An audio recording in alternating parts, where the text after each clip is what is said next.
नमस्कार. संघर्ष वृत्तवाहिनीमध्ये आपलं स्वागत. घेऊया ठाणे आणि आसपासच्या परिसरामधील घडणाऱ्या महत्त्वाच्या घडामोडींचा आढावा. पावसाळ्याच्या पार्श्वभूमीवर ठाणे लोकसभेचे खासदार नरेश म्हस्के यांनी आज महानगरपालिकेच्या विभागीय आपत्ती व्यवस्थापन कक्षाला भेट देऊन पाहणी केली. यावेळी जिल्हाधिकारी अशोक शिंगारे, ठाणे महानगरपालिकेचे अतिरिक्त आयुक्त संदीप माळवी, अतिरिक्त आयुक्त 2 प्रशांत रोडे व इतर प्रशासकीय अधिकारी कर्मचारी येथे उपस्थित होते. यावेळी आमदार जितेंद्र आव्हाड यांनी देखील याच वेळी या ठिकाणी भेट दिली. यावेळी दोघांमध्ये आमने-सामने सद्यस्थितीवरती पावसावरती चर्चा देखील झाली. पावसाळ्यातील नाले सफाई असू दे किंवा इतर जे प्रश्न असू दे त्याबाबत एकमेकांवरती टीका-टिप्पणी करत या ठिकाणी हा संवाद जो आहे तो इथे संपन्न झाला. स्थिती आहे. माननीय उपमुख्यमंत्री एकनाथ शिंदे साहेब सातत्याने रात्रीपासून त्यांनी आम्हा सगळ्यांना सुद्धा कामाला लावलेले आहेत. ज्या ज्या ठिकाणी आता सुद्धा ते मुंबईत गेले, परंतु सातत्याने फोन येत आहेत. ठाण्याची परिस्थिती काय, कलेक्टर साहेब या ठिकाणी आहेत, अधिकारी आहेत, त्यांना फोन करतायत, आम्हाला फोन करतायत, स्पॉटवर जा. परंतु ठाण्यामध्ये कुठेही जरी पाऊस आधी लागला तरीसुद्धा पाणी भरलेलं नाही आहे. याचं श्रेय पूर्णपणे आम्ही ठाणे महानगरपालिकेला या ठिकाणी देत आहोत.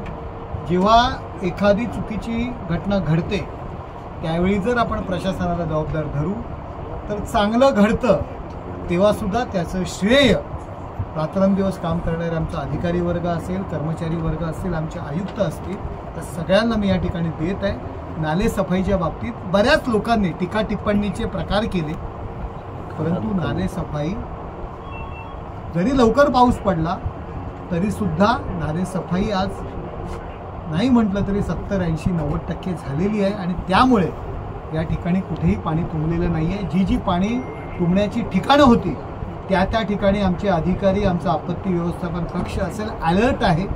त्या ठिकाणी आम्ही पंप लावलेले आहेत, माणसांची व्यवस्था केलेली आहे.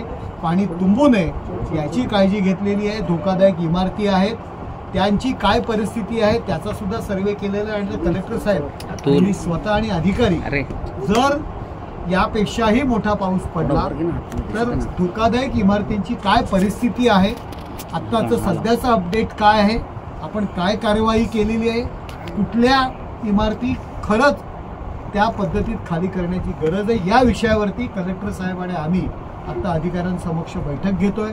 सर्व सहाय्यक आयुक्त, सर्व उपायुक्त यांच्याशी आता आम्ही ऑनलाईन सगळ्यांशी आम्ही चर्चा करतोय, प्रत्येक ठिकाणची माहिती घेतोय. सद्यस्थितीला ठाण्यातली जी काही परिस्थिती आहे ती हातामध्ये आहे, पूर्णपणे योग्य आहे आणि नियंत्रणाखाली ही आमची पूर्ण परिस्थिती ठाण्यातली आहे. उल्हास रिव्हर जे धोक्याच्या बाजूच्या बरीच खाली वाहते असते. तहसीलदार SDO त्या ठिकाणी असं त्यांनी व्हिजिटही केलेली आहे. ॲज ऑफ नाऊ परिस्थिती नियंत्रण धोक्याच्या पातळीच्या बरीच खाली आहे आणि त्याच्यावर पूर्ण परिस्थितीमध्ये कुठल्याही नदीचा प्रवाह धोक्याच्या वर गेलेला नाही. रस्ते सुरळीतपणे चालू आहे, रेल्वे चालू आहे. तर माझी विनंती हेच आहे की या परिस्थितीमध्ये लोकांनी अत्यंत आवश्यक असेल तरच घराच्या बाहेर पडावं, एवढं माझं आपल्या सर्वांना. ती घटना आज किंवा कालपासून घडलेली नाही, वस्तुस्थिती आहे. काही दरड प्रवण क्षेत्र आपल्या जिल्ह्यामध्ये आयडेंटिफाय केले. 152 ठिकाणं आहेत अशी. कसारा असेल, मुरबाड असेल, मुरबाडचा जो हायवे असेल, त्याशिवाय आपल्याकडे मुंब्रा कळवा असेल, याचा भाग असेल आपल्या गोंच्या पलीकडच्या परिसर. परंतु या ठिकाणी पुरेशा प्रतिबंधात्मक उपाययोजना पण घेतल्या. ठाणे महानगरपालिकेचे मालमत्ता कर म्हणजेच प्रॉपर्टी टॅक्स भरण्याचे आवाहन. सन 2022-23 या आर्थिक वर्षाचे मालमत्ता कराचे म्हणजेच प्रॉपर्टी टॅक्सचे बिल ठाणेकर करदात्यांना महापालिकेमार्फत आर्थिक वर्षाच्या सुरुवातीस म्हणजेच माहे एप्रिल 2022 मध्ये देण्यात आलेले आहे. तथापि अद्यापही काही करदात्यांनी मालमत्ता कर महापालिकेकडे जमा केलेला नाही. सध्या आर्थिक वर्षाचा अंतिम टप्पा सुरू झाला आहे. मालमत्ता कर वसुलीसाठी महापालिकेतर्फे कडक कारवाई हाती घेण्यात आली आहे. या अंतर्गत जंगम मालमत्ता, टीव्ही, फ्रीज, वाहन व इतर जप्त करणे तसेच स्थावर मालमत्ता वॉरंट बजावून जप्त करण्यात येत असून मालमत्तेचा जाहीर विक्रीद्वारे लिलाव करून कराची रक्कम वसूल करण्यात येत आहे. मालमत्तेस पाणी पुरवठा करण्यात येणारे नळ संयोजन खंडित करण्यात येत आहेत. त्याचप्रमाणे थकीत मालमत्ता करावर 2% व्याज आकारले जात असल्याने भरावयाची रक्कम वाढत आहे. आपला मालमत्ता कर propertytax.thanecity.gov.in या लिंकद्वारे तसंच गुगल पे, फोन पे, पेटीएम याद्वारे ऑनलाईन पद्धतीने करण्याची सुविधा उपलब्ध करून दिली आहे. शनिवार, रविवार व सार्वजनिक सुट्टीच्या दिवशी नागरिकांना मालमत्ता कर भरणे सोयीचे व्हावे याकरता महापालिकेचे मालमत्ता कर संलग्न कार्यालय या दिवशी कार्यान्वित ठेवण्यात आलेले आहे. तरी मालमत्ता कर वसुलीची अप्रिय कारवाई टाळण्याच्या दृष्टिकोनातून मालमत्ता कर भरून महापालिकेस सहकार्य करावे. धन्यवाद. लोकसभा निवडणुकीत हिरानंदानी इस्टेट परिसरातील कावेसर तलाव येथील उद्यानाचे सुशोभीकरण करण्याचे वचन खासदार नरेश म्हस्के यांनी दिलं होतं.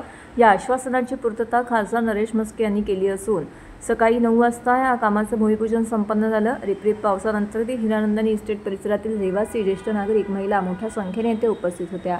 यावेळी माजी महापौर मीनाक्षी शिंदे, माजी नगरसेविका अर्चना मनेरा, माजी नगरसेविका कविता पाटील, माजी नगरसेविका कमल चौधरी, ठाणे महापालिकेचे अतिरिक्त आयुक्त प्रशांत रोडे, उपायुक्त मनीष जोशी, शिवसेना शाखा प्रमुख प्रवीण नागरे, पातळीपाडा शाखा प्रमुख संजय मोरे, हिरानंदानी रेसिडेन्शियल असोसिएशनचे चेअरमन अध्यक्ष मधु मेनन, ज्येष्ठ नागरिक, महिला आणि मान्यवर उपस्थित होते.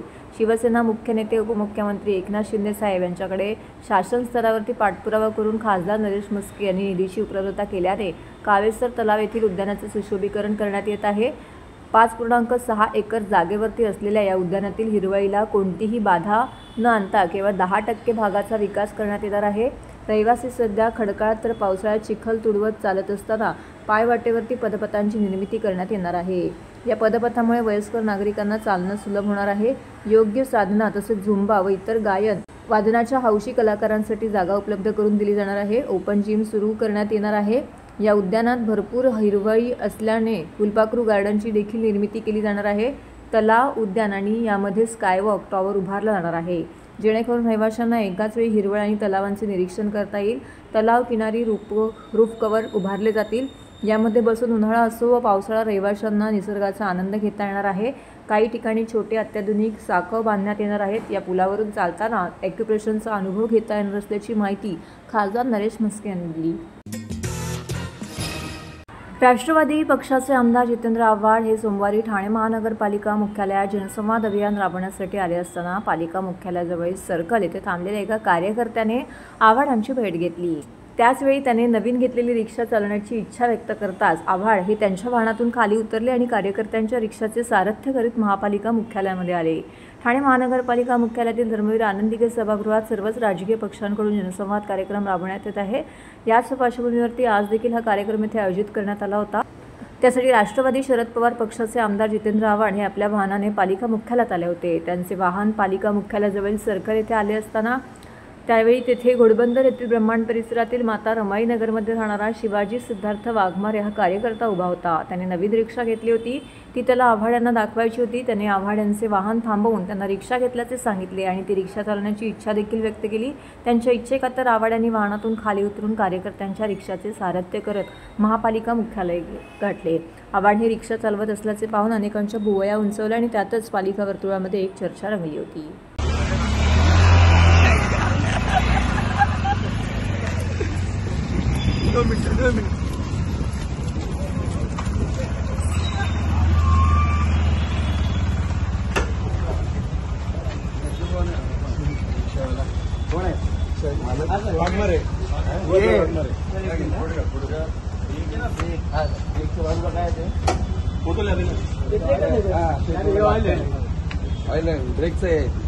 ब्रेकचा पाय ना कधी कधी पटकन ऑइलवर जाईल.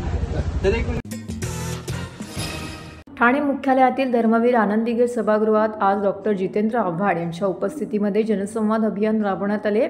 आठवड्यातील हे दुसऱ्यांदा हा जनसंवाद या ठिकाणी संपन्न झाला आहे. यावेळी अनेक नागरिकांनी आपल्या समस्या आमदार जितेंद्र आव्हाड यांच्या जनता दरबारामध्ये मांडल्या. निवेदनाद्वारे ही समस्या येथे मांडण्यात आली. प्रश्नांना वाचा फोडण्यात आली, तसेच संबंधितांना सूचना केल्या गेल्या आहेत. यावेळी पत्रकारांशी देखील आव्हाडांनी संवाद साधला आहे. राष्ट्रवादी काँग्रेस शरद पवार पक्षाचे ठाणे जिल्हा अध्यक्ष सुहास देसाई, कार्याध्यक्ष प्रकाश पाटील, महिला अध्यक्षा सुजाता गाग तसेच इतर मान्यवर पदाधिकारी आणि कार्यकर्ते ठाणेकर मोठ्या संख्येने येथे उपस्थित होते। यावेळी आमदार जितेंद्र आव्हाड यांनी पत्रकारांनी विचारलेल्या प्रश्नांना उत्तर देखील दिली आहेत। यावेळी मुंबईत झालेल्या पावसामुळे निर्माण झालेल्या पूर परिस्थितीवरती त्यांनी ताशेरे देखील ओढलेले आहेत।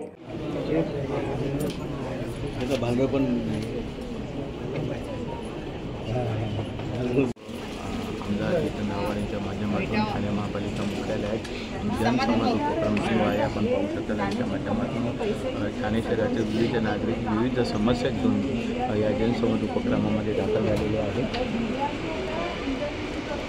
करा नाले सफाई, ऐन पावसाळ्याच्या तोंडावरती नाले सफाईची गाडेरडी सवय महापालिकेला। नाले सफाई म्हणजे हात सफाई, हात सफाई। आता कुठली नाले सफाई झालं असं सांगणार एवढ्या पावसाळ्यात? नाले सफाईवाला बिल टाकणार, ऑलरेडी पाणी नाल्यात आहे, तो सांगणार मी साफ केलं होतं तर काय करू, कचरा आला बाहेरनं, माझा काय संबंध, गेलं सगळं वाहून। हो, गेले कित्येक वर्ष खऱ्या अर्थाने ठाण्यात नाले सफाईत झाली। ठाण्याच्या नाल्यांची जोपर्यंत खोलीकरण होणार नाही तोपर्यंत नाले सफाई झाली अशी म्हणताच येणार नाही। असं वरवर तो फावडा मारायचा आणि केस विंचारल्यासारखे तर नाले साफ करायचे, हे गेले कित्येक वर्ष आम्ही बोंबलून सांगतो ते करू नका, एकदाच खोलीकरण करा। 10 फुटाचे नाले 2-2 फुटावर आले, 10 फूट खोल नाला 2 फुटावर आलाय। आणि ठाण्याचा मुख्य भूभाग आहे, त्याच्या अवतीभोवती डोंगर आहेत आणि मग आपण खाडीला जातो, ती काहीच कारणीभूत आहेत। तुम्ही टेंडर कधी बनवता, टेंडर कसे येतात? आता नाले सफाईचा रेट हा गेले कित्येक वर्षात वाढवलाच नाही। 50% बिलो टेंडर, 50% बिलो टेंडरनी कोणाच्या बानी काम केलंय का? म्हणजे 1 रुपयाची वस्तू 50 पैशाला पाणी म्हणजे हा कोण एवढा महाभाग आहे जो हे असले एस्टिमेट तयार करतो? माझा संजय शिरसाटांना सवाल आहे, काय झालं संजय शिरसाट? काय झालं संजय शिरसाट? तुम्ही मोठ्यांनी बोलला होतात की कायदेशीररित्या मागासवर्गीयांचा निधी वळता करता येत नाही, आता बिंदास वळवतायत दररोज। संजय शिरसाट दिसतच नाहीत बोलताना। आदिवासींचा वळवला, म्हणजे आदिवासी असो नाही तर मागासवर्गीय असो, दोन्ही निधींना कायदेशीर बंधन आहेत, ते कायदेशीर निधी दिला जातो। हा कायदेशीर निधी बेकायदेशीररित्या फिरवला जातो, याच्यावरती बोलणारा एक मंत्री नाही। म्हणजे मागासवर्गीयांच्या बाबतीत भूमिका घेणारा मंत्रीच नाही अख्ख्या कॅबिनेटमध्ये। संजय शिरसाटांकडनं अपेक्षा होती, संजय शिरसाटांना पण गप्प बसवलेलं दिसतं। सहकार क्षेत्रात 50 वर्षात 3000 कोटीच्या ठेवी संकलित करून भक्कमपणे वाटचाल करणाऱ्या GS महानगर कोऑपरेटिव्ह बँक लिमिटेड बँकेच्या निवडणुकीमध्ये श्रीमती सुमन गुलाबराव शेळके यांचे हात मजबूत करून स्वर्गीय गुलाबराव शेळके व स्वर्गीय उदयदादा शेळके यांना श्रद्धांजली द्या आणि राजकारणाने प्रेरित होऊन निवडणुका लढवणाऱ्या चपराक देण्याचं आवाहन आणि खंत या विष्णू भगत, अर्जुन राऊत आणि सुभाष पटाडे यांनी व्यक्त केली आहे। तब्बल 50 वर्षाच्या यशस्वी वाटचाल बँकेच्या 70 शाखांचा विस्तार, 3000 कोटी रुपयांच्या ठेवी संकलित करून सहकार क्षेत्रातील आपल्या कार्याचा आणि बँकेचा ठसा उमटविणाऱ्या GS महानगर कोऑपरेटिव्ह बँक लिमिटेडचे संस्थापक अध्यक्ष सॉलिसिटर गुलाबराव शेळके यांच्या स्वर्गवासानंतर बँकेवर कब्जा करण्याची सुरू झालेल्या सत्ता स्पर्धेमुळे बँकेच्या निवडणुका घ्याव्या लागत आहेत। बँकेच्या गुलाबराव शेळकेनंतर सक्षम नेतृत्व करणाऱ्या श्रीमती सुमन गुलाबराव शेळके यांचे पॅनल आता बँकेच्या अस्तित्वासाठी पुढे सरसावलं आहे। 1 जून रोजी ही निवडणूक होणार असून मतदारांनी सकाळी 8 ते सायंकाळी 5 वाजेपर्यंत बँकेच्या विकासाच्या वाटचालीसाठी समर्थन म्हणून निवडणूक रिंगणात उतरलेल्या श्रीमती सुमन गुलाबराव शेळके यांच्या पॅनलच्या 18 उमेदवारांच्या रिक्षा निशाणीवरती शिक्का मारून त्यांना विजयी करण्याचं आवाहन निवडणूक रिंगणातील विष्णू सखाराम भगत, अर्जुन किशोर राऊत आणि सुभाष बाळासाहेब पटोडे यांनी केलं आहे। यावेळी उमेदवार विष्णू सखाराम भगत, उमेदवार अर्जुन किशोर राऊत, सुभाषराव बाळासाहेब पटाडे यांनी पत्रकार परिषदेत याबाबतची अधिक माहिती दिली आहे। ते 2030 GS महानगर कोऑपरेटिव्ह बँकेच्या या पंचवार्षिक निवडणुकीच्या निमित्तानं मी एक सहकार मुवमेंटमध्ये काम करणारा छोटासा कार्यकर्ता आहे, परंतु कैलासवासी सॉलिसिटर गुलाबराव शेळके साहेब असतील, कैलासवासी उदयदादा शेळके साहेब असतील यांनी ज्या परिस्थितीतून पारनेर तालुक्यासारख्या दुष्काळी तालुक्यातून येऊन मुंबईमध्ये येऊन ह्या बँकेचं सहकारामध्ये एक वेगळं वलय आणि नाव तयार केलं। महाराष्ट्र बँकेचं अध्यक्षपद भूषवण्याची संधी आदरणीय देशाचे नेते शरदचंद्रजी पवार साहेबांमुळे त्यांना मिळाली आणि या संधीचा पुरेपूर फायदा घेऊन त्यांनी सहकारामध्ये आपला ठसा उमटवण्याचं काम या सहकार मुवमेंटच्या माध्यमातून केलं आणि आज ह्या बँकेची खऱ्या अर्थानं सहकारामध्ये आपण अनेक बँका पाहिल्या असतील. आपणा सहकारी बँक असेल, अबुधाबी बँक असेल, आपण सर्वजण मंडळी या नावं ऐकतो. परंतु आज एक स्वतःचा ठसा आणि स्वतःचं वेगळं अस्तित्व असलेली ही एक सहकारी बँक आणि भक्कम पाया आपण ज्याला म्हणतो, याचं कॉन्क्रिटीकरण मजबूत आहे. तिला आज कोणी सहकारामध्ये हलवू शकत नसल्यामुळं काही राजकीय अदृश्य शक्ती या बँकेमध्ये घुसू पाहत आहेत. आणि या अदृश्य शक्तींना हद्दपार करण्यासाठी आपल्याला आदरणीय सुमनताई शेळके आणि स्मिताताई शेळके यांच्या पाठीशी उभा राहण्यासाठी आणि आपले उमेदवार विष्णूजी भगत साहेब यांच्यावरती प्रचंड राजकीय दबाव आणण्यात आला. त्यांच्याकडनं खोटी पत्रकं घेऊन, त्यांच्याकडनं सह्या घेऊन, त्यांची मुलीची बदली करतो, हे करतो, ते करतो असा दबाव आणून त्यांना ह्या निवडणुकीतून माघारी घेण्यासाठी प्रचंड त्रास देण्यात आला. काही न्यूज पेपरमध्ये त्यांच्याबद्दल खोट्या बातम्या प्रसारित करण्यात आल्या. परंतु ती कुठल्याही प्रकारे भगत साहेब डळमळलेले नाहीत. अर्जुन राऊत साहेब आहेत, त्यांच्याबरोबर आमचे सगळे 18चे 18 उमेदवार सुमनताई आणि स्मिताताई शेळकेंच्या नेतृत्वाखाली सक्षमपणे या ठिकाणी निवडणुकीला सामोरे जाणार आहेत. आणि येत्या 1 जूनला रिक्षा ह्या निशाणीवरती शिक्का मारून मुंबईतली सहकारची मुवमेंट आहे, जी सहकारची चळवळ आहे, ती कैलासवासी उदयदादा शेळके आणि सॉलिसिटर गुलाबराव शेळके या पॅनलला विजयी करून खऱ्या अर्थानं सभासद श्रद्धांजली वाहतील असा ठाम विश्वास मी या निमित्तानं व्यक्त करतो. जय हिंद, जय महाराष्ट्र, जय सहकार. तर हे होतं संघर्ष वृत्तवाहिनीचं आजचं बातमीपत्र. उद्या पुन्हा भेटू याच वेळी याच ठिकाणी ताज्या घडामोडींसह. तोपर्यंत नमस्कार.